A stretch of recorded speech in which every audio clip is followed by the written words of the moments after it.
जी, तो आज आप लोगों से बात करेंगे हम कि ये जो ग्रेजुएशन बाद एक एग्जाम होते हैं यूपीएससी की। तो ये यूपीएससी का सिलेबस क्या है, इसका सिलेक्शन पैटर्न क्या होता है, एलिजिबिलिटी क्या होती है, और ये एग्जाम कब होता है, इस चीज़ के ऊपर हम लोग आज बात करेंगे आपसे।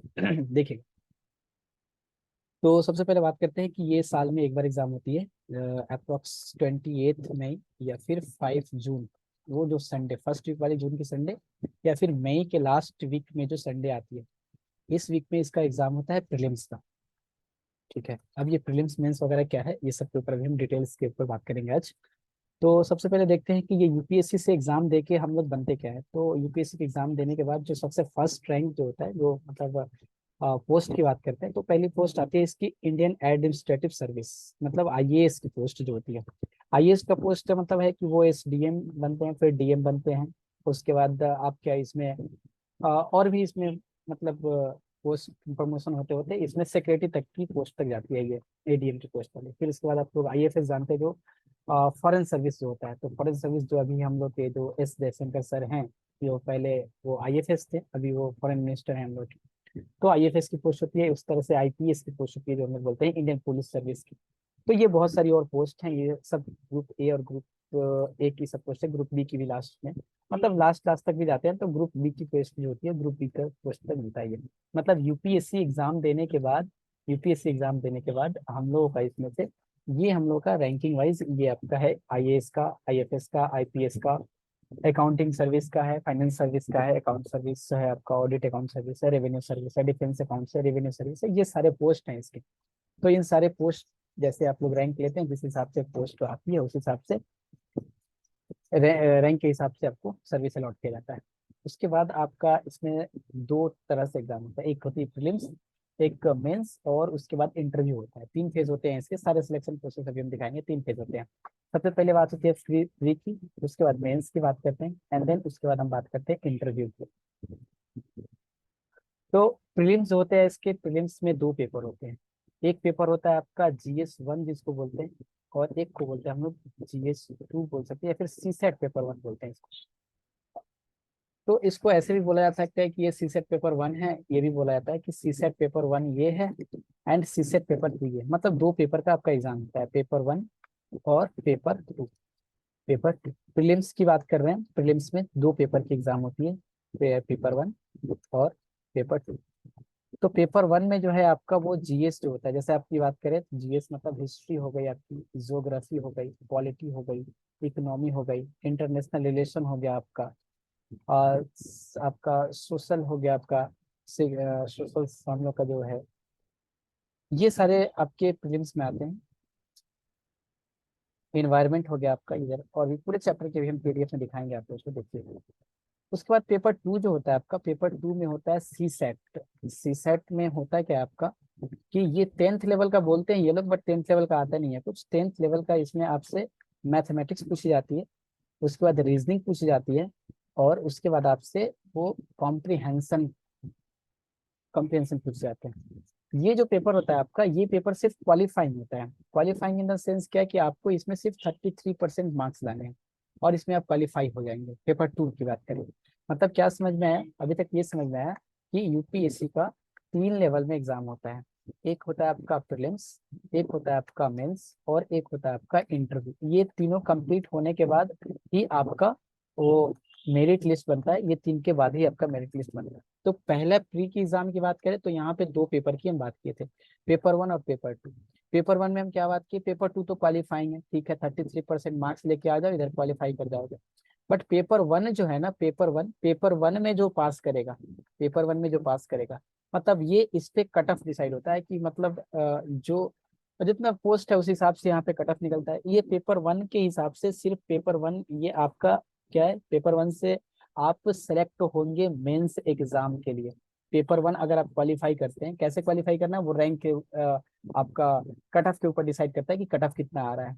उस कट ऑफ के हिसाब से अगर आप पेपर 1 क्वालिफाई भी कर गए, पेपर 2 भी आप क्वालिफाई कर गए, यानी इसमें आपने जो कट ऑफ है उस कट ऑफ से ऊपर अपना नंबर लेके आ गए, तो और ये भी क्वालिफाई कर गए, तब दोनों क्वालिफाई करने के बाद आप मेंस के लिए एलिजिबल हो जाते हैं। जब मेंस में आएंगे आप, तो मेंस के लिए फिर पेपर के ऊपर डिवाइड करते हैं, पेपर के ऊपर पूरा डिस्कशन करते हैं, और मेंस के होने के बाद फिर हम बात करते हैं इंटरव्यू की। तो मेंस एग्जाम के बाद इंटरव्यू होता है, देन उसके बाद आपका फाइनल मेरिट लिस्ट बनता है ये, ठीक है ना। तो हम बात करते हैं आपसे कि प्रीलिम्स में क्या क्या आते हैं। तो प्रीलिम्स में आपका ये 5 हमारे पास, ये पूरा यूपीएससी का जो नोटिफिकेशन आता है वहां से हमने ये सिलेबस डाउनलोड किया है।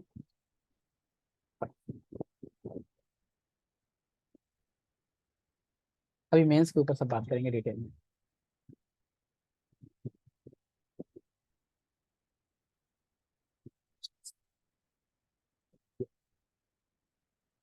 ये आपका प्रीलिम्स का पेपर है, प्रिलिमिनरी एग्जामिनेशन। 3 एग्जाम बताया आपने, हमने आपको प्रीलिम्स, मेंस और इंटरव्यू, ये 3 के बाद ही आपका मेरिट लिस्ट तैयार होगा।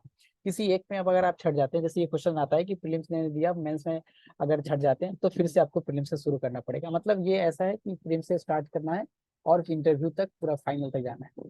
प्रीलिम्स में फेल कर गए, मेंस दिया, प्रीलिम्स में पास कर गए, मेंस में पास कर गए, इंटरव्यू में फेल कर गए, तो फिर से आपको प्रीलिम्स से ही शुरू करना पड़ेगा, ठीक है ना।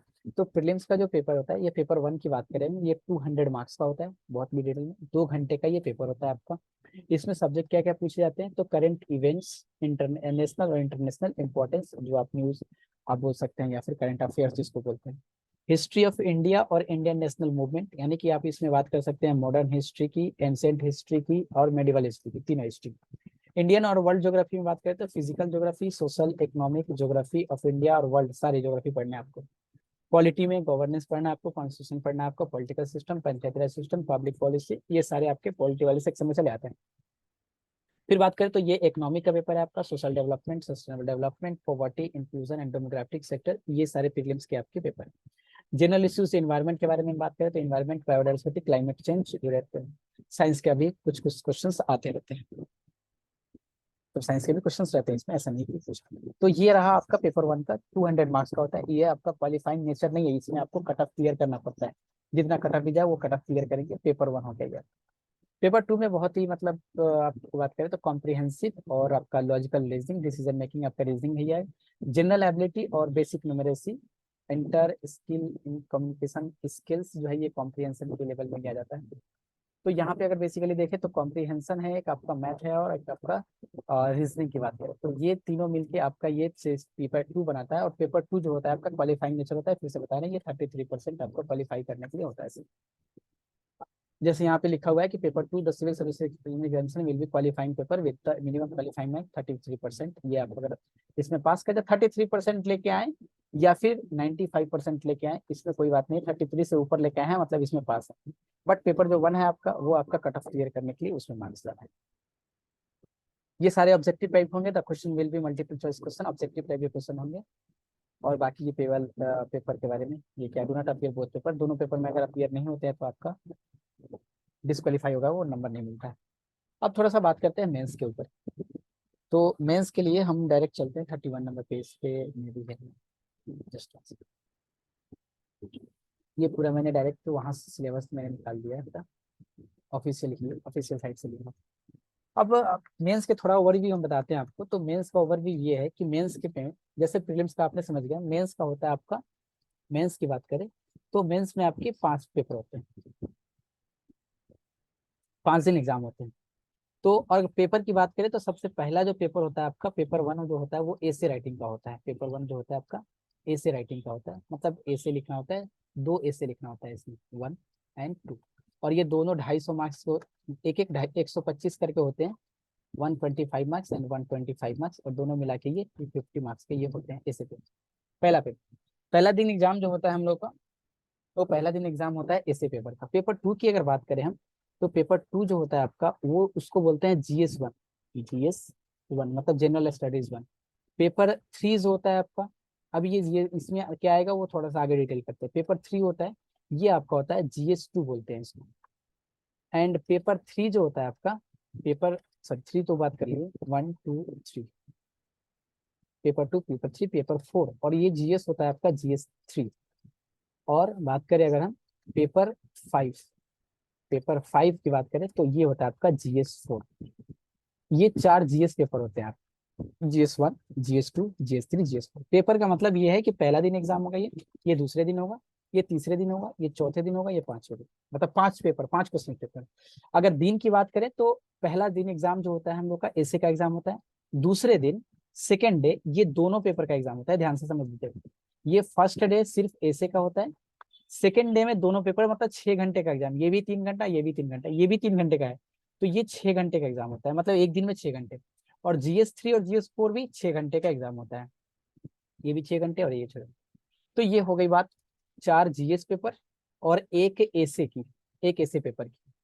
उसके बाद मेंस में अभी और पेपर है। एक पेपर होता है आपका लैंग्वेज पेपर बोल सकते हैं इसको। ये आपका लैंग्वेज आप जो चूज करना चाहें, एक तो आपको इंग्लिश चूज करना पड़ेगा और एक आपको चूज करना पड़ेगा कोई भी नेटिव लैंग्वेज। अगर बात करें तो हिंदी चूज कर सकते हैं, संस्कृत चूज कर सकते हैं, आप इंग्लिश लिटरेचर चूज कर सकते हैं, उर्दू चूज कर सकते हैं, संस्कृत, उड़िया, उड़ीसा, जो भी चाहे वो चूज कर सकते हैं। जो भी आपका जो कॉन्स्टिट्यूशन में 22 या 23 लैंग्वेज है वो 22, उन दोनों उनमें से कोई भी आप यहाँ पे चूज कर सकते हैं। अभी एक और पेपर है जो 500 का होता है और वो बहुत रोल प्ले करता है आपको मेंस क्वालिफाई करने में। एक पेपर है आपका जिसको हम लोग बोलते हैं ऑप्शनल पेपर।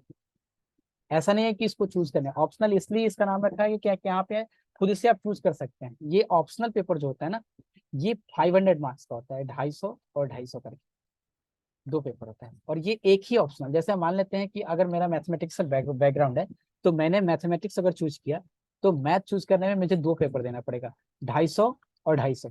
तो ये एक मेन ओवरव्यू आपको मिल गया क्या, कि मेंस में आपको क्या करना है। पेपर 1 ए से राइटिंग आएगा, पेपर 2 आपका जिसमें GS1 होता है, पेपर 3 GS2, सॉरी पेपर 3 मतलब GS2, पेपर 4 मतलब GS3 और पेपर 5 मतलब आपका GS4। उसके बाद 2 लैंग्वेज पेपर होंगे आपके, जो भी लैंग्वेज पेपर आप चूज करना चाहते हैं 2 लैंग्वेज पेपर होंगे आपके। उसके बाद एक ऑप्शनल पेपर होगा, मतलब एग्जाम होता है। ये पहला दिन होगा आपका एसे का, सेकेंड डे होगा आपका GS1, सॉरी हाँ GS1 और GS2 का, और थर्ड डे होगा आपका GS3 का, GS3 का एंड GS4 का। मतलब एक दिन में 6 6 घंटे एग्जाम देना है GS4 का। पहले दिन 3 घंटे एसे का जो पेपर है वो 3 घंटे का होगा, 250 मार्क्स का होगा, दो एसे लिखना होता है, तो ये आपका 3 घंटे का पेपर है। और ये दोनों एक दिन में 6 घंटे का होगा, मतलब 3 घंटे ये, फिर ब्रेक मिलेगा, फिर 3 घंटे ये। फिर तीसरे दिन जो होगा फिर 3 घंटे का पेपर GS3, 3 घंटे का पेपर GS4, ये भी 6 घंटे का होगा। उसके बाद बीच में आपको ये एक सैटरडे या संडे वाले में गैप करके, या फिर इसको साथ साथ में रख देते हैं, चौथे दिन होता है ये, वो मतलब रूटीन के हिसाब से, मतलब मैक्सिमम टाइम ऐसा होता है कि ये 3 एग्जाम लगातार पढ़ते हैं, वो ऐसे GS1, GS2, GS3, GS4। उसके बाद आपका लैंग्वेज पेपर होता है। लैंग्वेज पेपर सैटरडे को खत्म होता है, मे बी आपको मंडे, एक सप्ताह का गैप मिलता है। जैसे लैंग्वेज पेपर होने के बाद आपको एक सप्ताह का गैप मिलता है, 1 वीक का। एक वीक के गैप मिलने के बाद आपका ऑप्शनल पेपर होता है, ये दोनों पेपर, और ये एक दिन में ही होता है और पूरे पूरे 500 का होता है, ये भी 6 घंटे का होता है। मतलब पेपर 1 होगा पहले, ऑप्शनल का पेपर 1 अब होगा, ठीक है ना। तो ये GS का पेपर 1 से चल रहा था। तो ऑप्शनल का पेपर 1 और ऑप्शनल का पेपर 2, ये दो पेपर होंगे, 3 घंटे का एग्जाम होगा, बीच में फिर ब्रेक मिलेगा, फिर 3 घंटे का एग्जाम होगा, टोटल 6 घंटे का एग्जाम होगा। ये एग्जाम कंप्लीट कर लेने के बाद आपको फिर से इंटरव्यू के लिए, इंटरव्यू अगर आप मेंस क्वालिफाई करते हैं तो आपको इंटरव्यू के लिए कॉल आएगा। इंटरव्यू में आपका 225 मार्क्स का इंटरव्यू होता है। ये 30 मिनट्स का अप्रोक्स, 30 मिनट्स का अप्रोक्स चलता है आपका ये इंटरव्यू, और उसके बाद फाइनल मेरिट लिस्ट आपका आता है। ये पूरा ओवरव्यू हुआ मेंस सिलेबस का। तो हम थोड़ा सा मेंस GS1, GS2 वगैरह में क्या क्या है उसके ऊपर थोड़ा सा आपको PDF से बात करते चलते हैं। तो ये जो आपका ऐसे है, तो वो ऐसे वगैरह वो अपने हिसाब से वो लोग देते हैं कि मतलब राइट एन ऐसे मल्टीपल टॉपिक्स देवर एक्सपेक्टेड सब्जेक्ट ऐसे अरेंज है आइडियाज और मतलब वो खुद का आपका आइडिया चेक करना चाहते हैं आपकी क्या मतलब थॉट है, क्या कैसे सोचते हैं आप। तो ये दो ऐसे आप लोगों से वो दिखाते हैं। बात करें अगर पेपर 2, क्यों पेपर 2 है ये, क्योंकि GS ये ऐसे वाला पेपर 1 हो गया है, ये पेपर 1 हो गया तो ये पेपर 2 हुआ। पेपर 2 में जनरल स्टडीज 1 में क्या क्या आते हैं, Indian heritage and culture, history, geography, world and society. मतलब बात करें तो सोसाइटी की बात कर रहा है तो इंडियन सोसाइटी भी आ जाएगी उसमें, वर्ल्ड की सोसाइटी आएगी। सोसाइटी की बात करें तो इंडियन सोसाइटी बेसिकली क्वेश्चन आते हैं, और ज्योग्राफी जो है आपका ज्योग्राफी ऑफ द वर्ल्ड आते हैं, और इंडिया भी आते हैं। हिस्ट्री है आपका, और इंडियन हेरिटेज एंड कल्चर है। जैसे इसमें बात करें तो यहाँ पे थोड़ा सा उसको डिटेल किया जाए, जैसे Indian culture will cover salient aspect, arms, literature, architecture from ancient to modern times. मतलब वो जो आर्किटेक्चर हम लोग का है, जो जैसे हम बात करें तो हम लोग का जो मंदिर शैली है, जैसे नॉर्थ इंडिया में अलग शैली चलती है, साउथ इंडिया में अलग शैली चलती है, जो मंदिर का स्थापत्य कला है।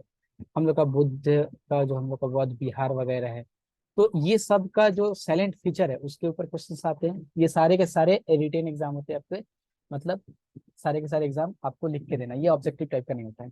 मॉडर्न हिस्ट्री की बात करें तो ये आपका मॉडर्न हिस्ट्री है, middle 18th century, medieval history बोल सकते हैं इसको। फ्रीडम स्ट्रगल की बात करें तो 1947 में जो फ्रीडम स्ट्रगल था उसमें जो इंपॉर्टेंट रोल प्ले किए थे वो सब चीज इसमें आते हैं। पोस्ट इंडिपेंडेंस के बाद कुछ कुछ इंपॉर्टेंट फीचर बताइए सब। ये सब आपका है साइलेंट फीचर। सोसाइटी डाइवर्सिटी, हम लोग के इंडिया सोसाइटी डाइवर्सिटी या क्या फीचर्स है उसके बारे में। रोल ऑफ वुमन, ये डिटेल सिलेबस है। Effect of globalisation in Indian society, क्या इफेक्ट हो रहा है इंडियन सोसाइटी पे ग्लोबलाइजेशन का। एम्पावरमेंट वगैरह साइलेंट फीचर। इसके बाद ये ज्योग्राफी है आपके, यहाँ से geographical phenomena, earthquake, tsunami, volcano. मतलब बेसिकली बात करें सर तो इधर आपका है हिस्ट्री, और बात करें तो हम ज्योग्राफी, और हम बात करें तो इधर आपका क्या है सोसाइटी। ये आपका पेपर वन का बेसिकली आपका ये पेपर वन है इधर। पेपर वन में ये सारे क्वेश्चन आते हैं। और एक चीज और आपको बता दें कि इधर से 20 क्वेश्चन आते हैं। और थोड़ा सा इधर आपको, ये आपका 20 क्वेश्चन आते हैं। 20 क्वेश्चन, 20 क्वेश्चन में 10 क्वेश्चन आपके होते हैं 10 मार्क्स के, और 10 क्वेश्चन होते हैं आपके 15 मार्क्स के, 15 मार्क्स के। तो ये टोटल हो गया 250 मार्क्स। और ये 10 क्वेश्चन को आपको 150 वर्ड में लिखना होता है, अप्रोक्स 150 वर्ड्स। और ये 50 वाले को 250 वर्ड्स में अप्रोक्स लिखना होता है। ये सारे पैटर्न ऐसे चलेगा, सिर्फ GS4 में थोड़ा सा चेंजेस आएगा। GS2 की बात करें अगर, तो GS2 में आपका क्या है, आपका गवर्नेंस है, कॉन्स्टिट्यूशन, पॉलिटी, सोशल जस्टिस और इंटरनेशनल रिलेशन। बेसिकली बात करें तो आपको यहाँ से पॉलिटी और गवर्नेंस की बात चलता है, यहाँ पे पॉलिटी और गवर्नेंस की, और फिर आपका सोशल जस्टिस आ जाएगा, और साथ में आपका इंटरनेशनल रिलेशन, किस देश के साथ हमारे इंडिया का क्या रिलेशन है। ये सारी बात हम लोग इस पेपर GS2 में बात करते हैं। यहाँ पे भी सेम पैटर्न चलेगा, आपका 20 क्वेश्चन होंगे। 10 क्वेश्चन 10 मार्क्स के होंगे, और 10 क्वेश्चन 15 मार्क्स के होंगे। ये आपको 150 वर्ड में लिखना है, ये आपको 250 वर्ड में लिखना है। ये भी आपको, सॉरी 250 वर्ड में, हाँ ये टोटल 250 मार्क्स के हो गए पेपर। इसमें भी 3 घंटे का समय होगा आपका एग्जाम देने के लिए। नेक्स्ट पेज में अगर बात करें तो इसको और डिटेल किया गया है सिलेबस को। जैसे देख सकते हैं आप लोग कि ये आपका, देखिए ये आपका क्या है कि कॉम्प्रिहेंसिव इंडियन, ये कॉन्स्टिट्यूशन स्कीम क्या है, स्ट्रक्चर क्या है आपका, ऑर्गेनाइजेशन क्या क्या रिप्रेजेंटेशन, मतलब बात करें तो पूरा एक्ट वगैरह, पूरे पॉलिटी वगैरह, गवर्नेंस वगैरह से रिलेटेड है। इंटरनेशनल रिलेशन है इसमें, और आपका सोशल जस्टिस के बारे में इस पेपर में बात करते हैं। इधर भी सेम पैटर्न चलेगा। GS4 की बात करिए अगर हम, GS3 की बात करें, पेपर 4 की बात करें, तो इधर आपका है टेक्नोलॉजी, मतलब साइंस एंड टेक की बात कर लेते हैं। इकोनॉमिक डेवलपमेंट बात करते हैं, biodiversity, environment, security, security and disaster management. मतलब इधर थोड़ा सा वेटेज ज्यादा है। कैसे बात करें तो साइंस एंड टेक भी है इधर, साइंस एंड टेक भी है, इकोनॉमिक भी है आपका, इकोनॉमिक डेवलपमेंट भी है, बायोडाइवर्सिटी भी है आपका, इन्वायरमेंट पे, बायोडाइवर्सिटी और इन्वायरमेंट को एक साथ रख सकते हैं। और आपका सिक्योरिटी है, और साथ में डिजास्टर मैनेजमेंट का, मतलब 1 2 3 4 5 ऐसे करके देखा जाए तो थोड़ा सा इधर वेटेज ज्यादा पड़ जाता है। इधर भी same pattern, 20 question, 10 question 10 marks के, 10 क्वेश्चन 15 मार्क्स के। ये भी आपका 100 मार्क्स होगा इधर से, और इधर से आपका क्या होगा 150 मार्क्स होगा। टोटल 250 मार्क्स के पेपर होते हैं, और ये भी 3 घंटे का एग्जाम होता है। ठीक है, बात करें अगर GS4 की, तो ये एथिक्स, और एथिक्स की पेपर को मैक्सिमम लोग बोलते हैं इसको GS4। ये सारे उसके डिटेल किए हुए हैं। GS3 आपको मतलब जैसे पेपर 4। और बात करें अगर हम ये एथिक्स, इंटीग्रिटी, एप्टीट्यूड की बात करते हैं, तो ये आपका ऐसा कुछ क्वेश्चन आता है। इसमें मैक्सिमम क्वेश्चन 18 तक आते हुए कभी कभी 16 भी आते हैं। वो केस स्टडी होता है। जैसे केस स्टडी आपने कभी कभी सुना होगा कि आप एक कॉलेज के प्रिंसिपल हैं, और कोई फीस अगर देने वगैरह आता है तो उसके पास फीस नहीं है, तो फिर उसका एडमिशन आप फ्री में करते हैं कि नहीं। तो अगर फ्री में कर देते हैं तो सारे लोग वैसे ही करके फ्री में करा लेंगे, अगर नहीं करते हैं तो फिर उसका एजुकेशन नहीं हो पाएगा। तो इस तरह के क्वेश्चंस वगैरह जो है केस स्टडी पूछे जाते हैं।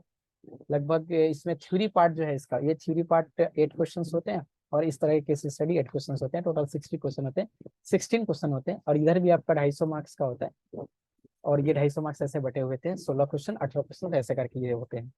तो ये हो गया आपका टोटल GS मेंस का पेपर का डिस्कशन। अब उसके बाद होता है आपका लैंग्वेज पेपर। तो लैंग्वेज पेपर हमने बताया आपको इंग्लिश, और जो चूज कर सकते हैं।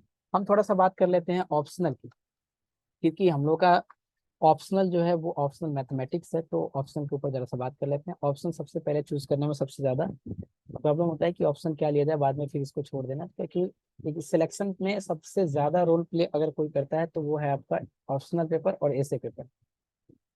ठीक है, तो मैं इस फील्ड में हूँ लगभग 1 साल से, और मेरा ऑलरेडी मतलब प्रिपरेशन चल रहा है। मैंने एक बार दिया है, मतलब ग्रेजुएशन जब मैं कंप्लीट किया था, जैसे मैंने 2020 में मैंने ग्रेजुएशन कंप्लीट किया था, तो उस समय मैंने एग्जाम दिया था और मेरा उस समय हुआ नहीं, तो उसके बाद मैं प्रिपरेशन में हूँ, और साथ साथ मेरा मैथमेटिक्स का ग्रेजुएशन का कोर्स चलता है। जैसे आप लोग जो देख रहे हैं, दो में से कुछ लोग हम लोग फर्स्ट क्लास किए हैं, ग्रेजुएशन का ऑनर्स पेपर क्लास चलता है। तो बात कर लेते हैं मैथमेटिक्स ऑप्शनल की। तो मैथमेटिक्स ऑप्शनल जो लोग पढ़े हैं हम लोग के पास, तो उनको शायद लगभग लगभग बहुत सारे पेपर में कुछ कुछ प्रॉब्लम ना हो, समझ में आए कि हाँ ये पेपर कैसे किया जा सकता है। जैसे ये मैथमेटिक्स है, इसके ऊपर थोड़ा सा हम डिटेल बात करेंगे। ये मैथमेटिक्स पेपर 1 होता है आपका, 500 मार्क्स का। मैंने बताया आपको, ये ऑप्शनल पेपर जो होता है, वो ऑप्शनल पेपर आपका 2 होता है आपका, पेपर 1 और पेपर 2। ये 250 करके होते हैं। तो पेपर 1 में अगर देखिए अपना मैथमेटिक्स की, तो ये सबसे पहले आता है लीनियर अलजेब्रा। लीनियर अलजेब्रा में आपका देख लीजिए, वेक्टर स्पेस है, over R C, linear dependence, subspace, dimension, linear transformation, rank, nullity, matrix, ये सारे जो graduation Cayley Hamilton theorem, symmetric, skew symmetric matrix, Hermitian और स्क्यू हर्मिशियन, ऑर्थोगोनल और सिमेट्री मैट्रिक्स, जो कि हम लोग बेसिकली ग्रेजुएशन में ये सारे टॉपिक को बढ़िया से पढ़े हैं। और बात करें तो कैलकुलस की, कैलकुलस में आपका टेलर सीरीज, टेलर्स थ्योरम है आपका, function of real variables, limit, continuity, differentiability, mean value theorem, asymptote है, कर्व ट्रेसिंग है आपका, लैग्रेंज मेथड मल्टीप्लायर है, जैकोबियन है, ये सारे double integral, triple integral, area, surface and volume find करने का। तो ये सारी चीज हम लोग ग्रेजुएशन में भी पढ़ते हैं। बात करें अगर एनालिटिक ज्योमेट्री की, प्रीवियस ईयर पेपर भी एक दिन हम वीडियो लेके आते हैं उसका। तो एनालिटिक ज्योमेट्री की बात करें तो इधर भी आप लोग देख सकते हैं, Cartesian coordinates, paraboloid, ellipsoid, ordinary differential equation, जो मेरा टॉपिक है ये, और बहुत बढ़िया से मैं इधर से भी ग्रेजुएशन मतलब यूपीएससी के पोर्शन से भी मैं कुछ क्वेश्चन आप लोगों को कराता हूँ, मतलब ग्रेजुएशन कराने के बाद भी। इसमें से बहुत सारे क्वेश्चन आप देखेंगे तो आप कर सकते हैं अगर प्रीवियस ईयर देख पाए तो। नेक्स्ट अगर पेपर 1 में अगर देखें और क्या है, तो और एक 6 टॉपिक है इसमें, तो अभी हमने 4 टॉपिक की बात की है। 5वां टॉपिक है आपका ये स्टैटिक्स एंड डायनामिक्स, जो कि हम लोग बहुत बेहतर तरीके से हम लोग पढ़ते हैं इसमें। सारे सारे टॉपिक, एक भी कोई टॉपिक नहीं है, ये एक टॉपिक हो सकता है आपका सिमेट्री, कॉमन सिमेट्री, सिर्फ ये टॉपिक को छोड़ के कोई भी ऐसा टॉपिक नहीं है जो हमने आपको कवर नहीं कराया। वेक्टर एनालिसिस की बात करें तो वेक्टर एनालिसिस मेरा टॉपिक है, कोई भी ऐसा टॉपिक ना हो, सिर्फ सेनेट और अच्छा ये वाला टॉपिक हम लोग ग्रेजुएशन में नहीं है, इसलिए मैंने ये वाला है, सिर्फ ये वाला एप्लीकेशन ऑफ ज्योमेट्रिक कर्व्स, बाकी सारे मैंने कराए हुए हैं मतलब। बात करें पेपर 2 की, तो अलजेब्रा में है आपका ग्रुप और सब ग्रुप, साइक्लिक ग्रुप, ये सब जो बेसिकली हम लोग ग्रेजुएशन में है। रियल एनालिसिस भी है हम लोग का, कॉम्प्लेक्स एनालिसिस। बात करें तो फिर लीनियर प्रोग्रामिंग भी हमको, एलपीपी। और फिर से आपका ये 7 टॉपिक है, पेपर 1 में आपका 6 टॉपिक, पेपर 2 में आपका 7 टॉपिक। मतलब पूरे बात करें तो ग्रेजुएशन में आप लोग जो 3 इयर्स का ग्रेजुएशन कोर्स करते हैं, वो पूरा का पूरा आपको एग्जाम देना पड़ता है, पेपर 1 और पेपर 2 में डिवाइड किया हुआ है। पीडी का भी कोई भी टॉपिक आप नहीं दिखा सकते हैं इसमें, एक भी टॉपिक नहीं जो मैंने कवर ना किया हो। न्यूमेरिकल एनालिसिस का भी सेम हाल है कि एक भी टॉपिक हमने ऐसा नहीं है कि जो छोड़ा हो। मैकेनिक्स और फ्लूइड मैकेनिक्स भी अभी आप लोगों को नहीं, लगभग बाकी जो लोग अगर देख रहे हैं वो वीडियो जो लोग, तो फ्लूइड डायनामिक्स मैंने एक बार पढ़ाया था, डी लैम्बर्ट्स और हैमिल्टोनियन मैंने अभी पढ़ाया है, और ये मैकेनिक्स का, तो ये टॉपिक भी हम लोग पढ़ते हैं ऑलरेडी। तो ग्रेजुएशन का देखा जाए तो टोटल का टोटल जितना भी ग्रेजुएशन में पढ़े हुए हैं उसका लगभग, अगर आप अभी भी बैठ जाए यूपीएससी का क्वेश्चन पेपर लेके, तो 50% क्वेश्चन अभी भी कर सकते हैं। 50 से ज़्यादा ही होगा लेकिन कम नहीं होगा। तो ये आपका डिटेल एनालिसिस हुआ आपका यूपीएससी कोर्स का। तो आपको फिर से एक बार हम समराइज कर देते हैं। तो यूपीएससी का जो एग्जाम होता है, आप लोग जानते हैं कि इसमें आईएएस, आईपीएस और आईएफएस वगैरह बने रहते हैं इसमें। और उसके बाद इसके 3 एग्जाम होते हैं, एक होता है आपका प्रीलिम्स का, एक होता है आपका मेंस का, और एक होता है आपका इंटरव्यू का। इंटरव्यू को एग्जाम नहीं बोलेंगे, ये भी एक तरह से एग्जामिनेशन ही बोल सकते हैं। प्रीलिम्स, प्रीलिम्स में आपका 2 पेपर, पेपर 1 और आपका एक पेपर 2, 2 पेपर होता है। पेपर 2 क्या होता है आपका, पेपर 2 जो होता है वो आपका क्वालिफाइंग होता है सिर्फ 33%, और ये आपका होता है कट ऑफ वाला, ऐसे कट ऑफ लिख देते हैं तो समझ में आ जाए। फिर आप क्वालिफाई करते हैं, यहाँ से आप पास करते हैं तो मेंस के लिए जाते हैं। मेंस में जब आप जाएंगे तो मेंस में जाने के बाद आपको इतने पेपर से सामना करना पड़ेगा। ये आपका होता है आपका पेपर 1 जो होता है, आपका पेपर 1 जो होता है वो A से 1 का होता है। ए से ए से का होता है, A से 1 नहीं, पेपर 1 जो होता है वो A से का होता है।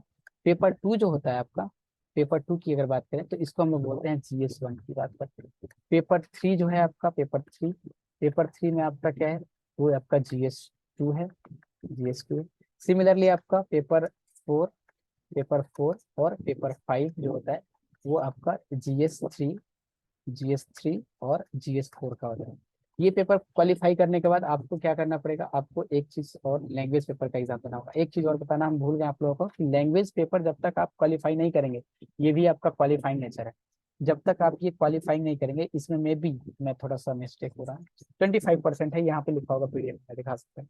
ये 25% आपको मार्क्स लाना है, जो भी दो पेपर आप, जैसे इंग्लिश की बात करें तो इंग्लिश, और आपको हिंदी की बात करें तो हिंदी, मतलब दो पेपर लेना है। एक ने किसी ने हिंदी इंग्लिश चूज किया, दूसरे में कन्नड़ चूज किया। इंग्लिश एक चूज करना ही है, दूसरा लैंग्वेज आप बेंगोली चूज कर सकते हैं, जो भी चूज करना चाहें चूज कर सकते हैं। दोनों में 25% मार्क्स करना है, क्वालिफाई करेंगे तब ये GS पेपर सही होगा। अगर ये क्वालिफाई नहीं करेंगे तो ये पेपर चेक भी नहीं होगा। उसके बाद आता है ऑप्शनल पेपर की, जो आपका होता है क्या, 500 मार्क्स का। 500 मार्क्स में आपको दो पेपर 1 और पेपर 2 देने पड़ते हैं। उसी तरह से अगर आपको बताना चाहें, अगर ये अच्छा लगा वीडियो तो थोड़ा सा लाइक कर दीजिएगा, कमेंट कर दीजिए। ध्यान रहे कि ये थोड़ा सा सिलेबस वगैरह पूरा पैटर्न देख के आपको लेना है, इसको चूज करना है। ऐसा नहीं कि सारे लोग अगर चूज कर रहे हैं तो हम भी चूज कर लेते हैं, तो दूसरे का माहौल देख के अपना झोंका नहीं गिराना है ना। तो अपने हिसाब से सोच के समझ के, अच्छा लगे, बेटर लगे, टाइम दे सकते हैं, मेहनत कर सकते हैं, तो आप चूज कर सकते हैं इसमें। और अगर मैथमेटिक्स अगर लेना है ऑप्शनल के लिए तो आप लोग कॉन्टैक्ट कर सकते हैं इधर। ठीक है, थैंक यू। तो नेक्स्ट क्लास में अगर हम हो सके तो आपका मैथ ऑप्शनल का एक वीडियो लेके आएंगे। ठीक है, थैंक यू।